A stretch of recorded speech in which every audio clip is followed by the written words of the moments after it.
Bismillahirrahmanirrahim. Dear students, welcome to my lecture number 29.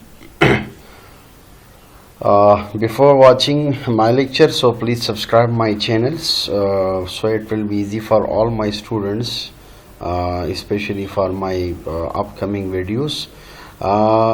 Today we will discuss about the skeletal muscles relaxants or neuromuscular blocking agent. So this is another agent, atracurium.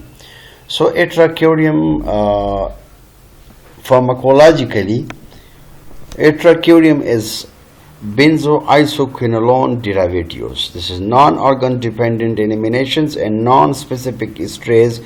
60% of eliminations means 60% of the drug that has been eliminated. In first order and zero order kinetic, as we have already discussed in our previous lecture, Hofmann elimination, the spontaneous non-enzymatic chemical breakdown occur at physiological pH and temperatures.